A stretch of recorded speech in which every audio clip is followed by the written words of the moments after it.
जैसा हमें दिखाया जाता है एक्चुअल में वो वैसा है ही नहीं। एंड बहुत से लोगों को ये लगता है कि बीच के पास बस 7 सूट्स हैं, बट रियलिटी में बीच के 2 और ऐसे सूट हैं जो कि हमें बहुत ही कम या फिर यूं कह लो कि 1-2 एपिसोड में ही दिखाए गए हैं। एंड क्या तुम्हें ये पता है कि जिंटू, इमली और चुलबुल वीर के लाइफ में कैसे आए थे और क्या थी जिंटू की बैक स्टोरी? आखिरकार वो जिन कैसे बना और वो कहां से आया था? एंड क्या कभी मैड मैक्स वीर को हरा पाता है? तो ये सब कुछ हम कवर करेंगे एंड जानेंगे कि क्या थी वीर द रोबोबॉय की कंप्लीट स्टोरी। वीडियो काफी मजेदार होने वाली है, तो फटाफट से लाइक एंड सब्सक्राइब कर देना। Let's go.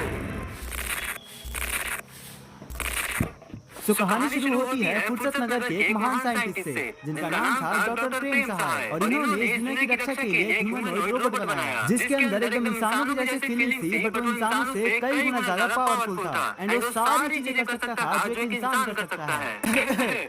समझदार को इशारा कॉफी। बट एक दिन उनके लैब में कुछ छोटे लोग अंदर घुस जाते हैं एंड डॉक्टर प्रेम सहाय से उस रोबोट को बनाने का फॉर्मूला पूछने लगते हैं, बट वो रोबोट अपनी लेजर लाइट का इस्तेमाल करके उन सबको फिल्टा देता है एंड डॉक्टर प्रेम सहाय उस लैब को ब्लास्ट कर देते हैं। अब उस रोबोट की सेफ्टी के लिए वो उसको एक बच्चे का रूप देते हैं एंड उसका नाम रखते हैं वीर। एंड अब हमारा वीर द रोबोट पूरी तरह से कंप्लीट हो चुका है। अब देखो वीर के 3 फ्रेंड्स भी हैं, इमली, चुलबुल और जिंटू, जो कि एक जिन है। तो अब ये सब वीर से कैसे मिले? तो देखो जो इमली और चुलबुल है वो तो उसी जगह पे रहते थे जहाँ पे वीर रहता था, तो इन दोनों की दोस्ती तो वहीं से हो गई थी। बट जो जिंटू है इसकी बैक स्टोरी तो भाई काफी मजेदार है। तो एक समय की बात है जब जिन लोग का एक जिन एक चिराग को लेकर भाग रहा होता है क्योंकि एक बुरा जिन उसके पीछे पड़ा हुआ था एंड उस चिराग वाले जिन की शक्तियां लेना चाहता था ताकि वो जिन लोग का सबसे पावरफुल जिन बन सके और वहाँ पे राज करे। बट तभी वो उस ग्रीन वाले जिन से टकरा जाता है और वो चिराग सीधे नीचे गिर जाता है और तभी हमें चुलबुल का सीन दिखाया जाता है जो खेत में गाजर खाने आया हुआ था। तभी वो चिराग उस खेत में आके गिर जाता है एंड जो चुलबुल था वो उसी जगह पे गाजर की तलाश करने लगता है, बट तभी वो चिराग उसके मुंह में चला जाता है। फिर चुलबुल उसे मुंह से निकाल के देखने लगता है कि ये क्या चीज है और वो अपने पैर से उसको रगड़ देता है और तभी उसमें से एक जिन बाहर आता है और यही था हमारा जिंटू। अब इसको देख के तब चुलबुल की प्रजातियों को भूत भूत चिल्लाने लगता है और जिंटू ने उसको बोला कि मैं भूत नहीं हूँ, मेरी बात तो सुनो। लेकिन भाई ये रुकने का नाम ही नहीं ले रहा था। तभी जिंटू अपने जादू से उसका मुंह बंद कर देता है और बोलता है कि मैं एक जिन हूँ, तुम्हें मुझसे घबराने की कोई जरूरत नहीं है। और इतना बोल के वो उसका मुंह दोबारा खोल देता है एंड तभी वो एक बच्चे का रूप ले लेता है और तभी चुलबुल बोलता है कि भाई मुझे तो यकीन ही नहीं हो रहा, सही में जिन होते हैं,